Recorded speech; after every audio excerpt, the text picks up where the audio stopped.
And we talk about the decision to end Caesar. I mean, it's been 3 movies now, and he's unfortunately no longer with us. Was it difficult for you? And just what are your feelings on that? Yeah, I mean, Caesar has been one of the most exciting, kind of varied, incredible characters, and to play any character all the way through from infancy through to the entire life of a character is a thing an actor doesn't very often get to do. I mean, literally from being born to ending. So I've got a huge love for this character and all its variant kind of iterations and evolutions, and going from a pure chimpanzee through to almost human-like ape, from going from a young innocent creature through revolutionary leader, through to builder of society, through to a creature on a revenge mission.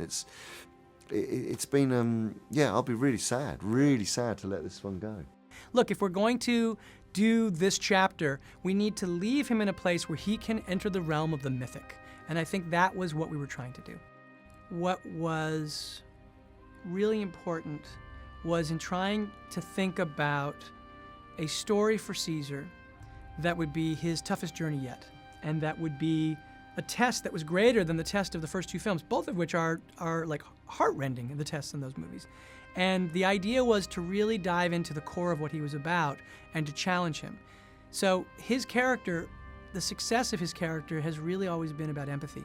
He's always been, he's both human and an ape and neither. And that's because he was brought up by humans, but he wasn't human, and he is an ape, but he wasn't brought up by apes. And so he's a bridge. This movie threatens that bridge. This movie pushes him, because it's a war movie, to extremes. And there's a possibility he's going to lose that empathy, and he does for a period of time.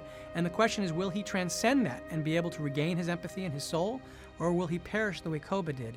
And if he does transcend it, then he will become the seminal figure in all ape history and become basically an ape Moses, right? So in that way, the movie is an ape war movie biblical epic and a revenge western. In these big blockbuster movies, really, they all follow a similar pattern. There's always a big climactic battle. There's always a big, we're not shying away from that. But actually, the intimacy, there's a great balance between intimacy and action in this movie. The Colonel is reached a point where he wants to die, and Caesar will not do that for him. But in a way, it's Caesar finally coming to terms with the fact that he doesn't have to have that anger anymore. So it's a very intense, but it's a beautiful and strange and very weird final moment between them. It is. Does that mean you're done with the series? Well, the great thing about performance capture, of course, is that anything is possible.